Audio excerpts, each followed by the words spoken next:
Who first called the boatyard the goat yard? I do not know, but it sure did spread. I don't know what people think, if they just hear goat yard, what are you talking about? Well, it's a long story. There was goats at the boatyard. It's amazing how it's stuck, because the goat's been gone for a long time now, and everybody still calls this the goat yard.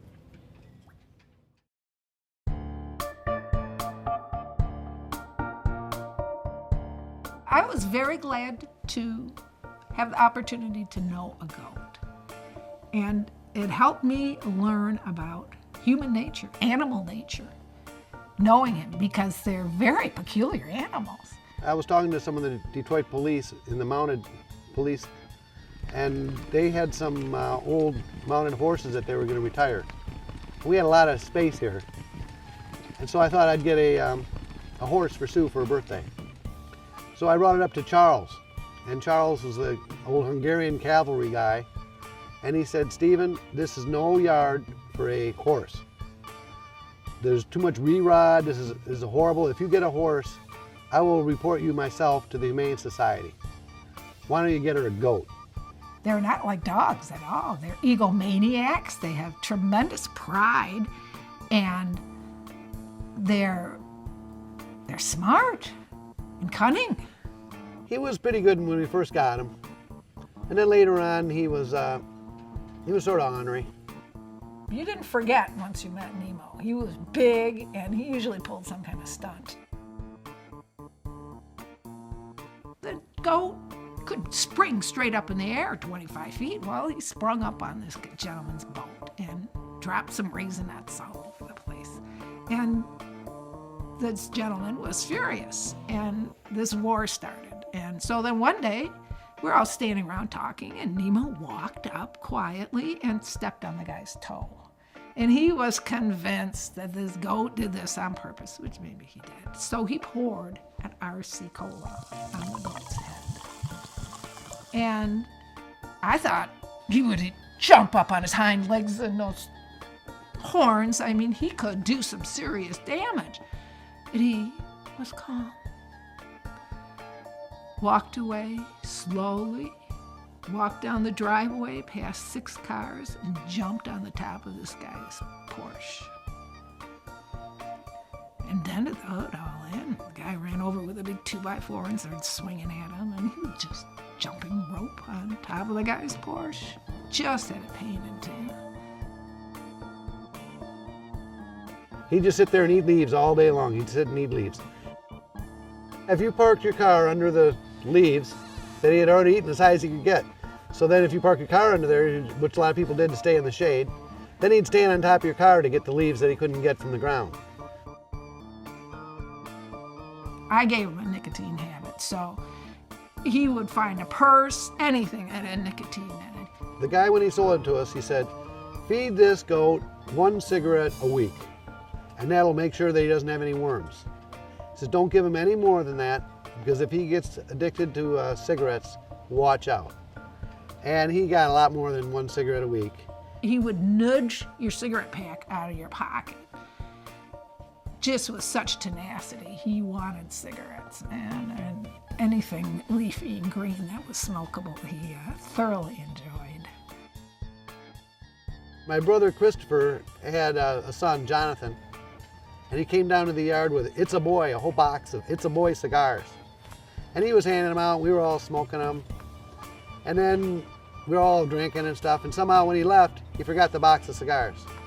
Well, the goat got into that box of cigars and ate the whole box. And for the next 3 days, that goat was just laying on the cement, just moaning. Some of the noises coming out of him, he was sick. And he just loved paper. And if a woman left her purse, he would rummage through the purse, and he'd eat a registration, he'd eat any kind of paper, he'd eat all the money. The oil inspection sticker off the inside of your car door jamb. He loved those things. He knew they were there. The minute you opened your car door, he would go for them. And he only had bottom teeth and ripped that thing off. The glue, I think, something, I don't know, but he really liked those. Any paper in your car, he would get rid of for you. He'd eat a whole case of beer, all the box, the tall neck, the boxes. he'd eat the whole case. He'd sit down in one sitting and eat the whole case. Our friend hardware store went out of business once, and he gave us a lot of things, including the entire display of fish hooks. Big fish hooks, little fish hooks, multiple pronged fish hooks, all kinds of fish hooks. Brought it down, set it on the table, went to unload more stuff out of the car. Nemo already had it down his throat. And I came up to him just when he was eating them, and I didn't know what to do because the nylon strings were all still coming. They were like dancing out of his mouth. I didn't want to like yank on one I know it would catch him, but I just thought, well, everybody say goodbye to Nemo. He just ate a whole, I don't know, it was like 100 fish hooks there. It never bothered him in the slightest. He never showed any sign of anything abnormal being ingested at all. One time, somebody had been hunting, and they had this beautiful rack of 7 points. Huge. The thing was 3.5 feet wide. And Stephen got the bright idea that we should duct tape these to Nemo's horns. We taped these antlers, they were like this big, all these points coming out. He climbed around on top of the building in front of the moon and just mugged for us. He was a show-off. He got a job at the Detroit brewery, and they had this Bach beer, and the goat was the symbol on the Bach beer. And we would take him around to different beer tastings. And he had a lovely red blanket he wore with fringe. And he liked it, he hammed it up. He had quite an ego. And then we got used to taking him around. He got accustomed to the car, so Stephen took him to the Caucus Club once. And the London Chop House and the Sinbads. And we said, goat and tie, right? And he got loose in Sinbads. He ran all over that, went all the way out to the front windows.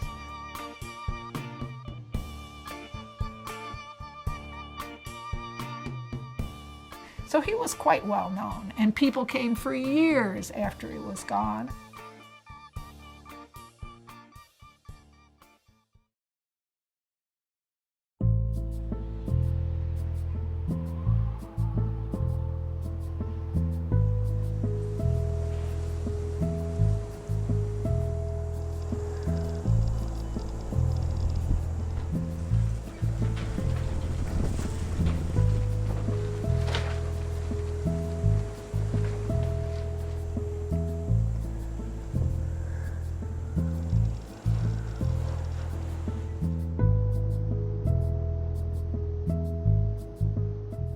When the river freezes over, we can't control wild animals coming into the yard because they can walk on the ice.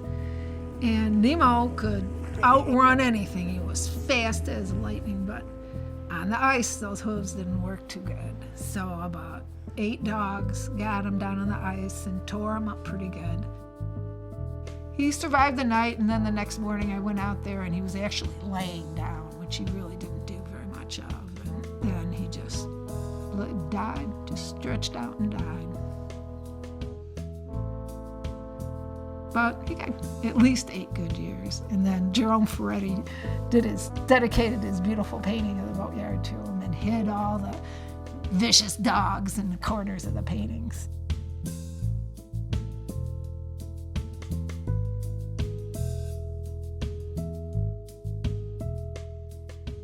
Well, when he died, it happened to be Ernie and my brother Peter were here, and they're both hunters. They both shot and cleaned a lot of deer before. And they said, well, it's a shame to just throw all this meat away. I said, hey, come on, you guys. And they go, well, we should stuff his head or something. I said, all right, let's do that. So they cut his head off and put it in a bag, and then they took the rest of the body. I don't know what they did with it. And I went and took the bag with the goat head in it up to the taxidermist, and I think it was like $450 to have him mounted. So it cost 10 times as much to mount him as he cost alive. And then about a year later, I had done a political fundraiser for someone, and I had handled a lot of cash, and I had drank a little too much, and I was just a nervous wreck. And I came home and walked to my door, and there was Nemo hanging in my entrance hall. And it just made me feel horrible.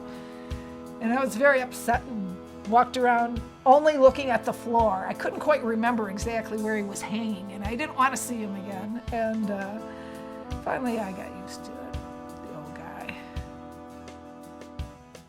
The taxidermist allowed us how he had never stuffed a goat's head before. When I came in, it was right in the front of the store, and they had all these deers and the goat, and it really looked out of place. And they said everybody just loved it. He looks pretty good, I think, and I still scratch him between the horns like he liked every now and then, just to remember. He brings back a lot of good memories. I was glad to know him.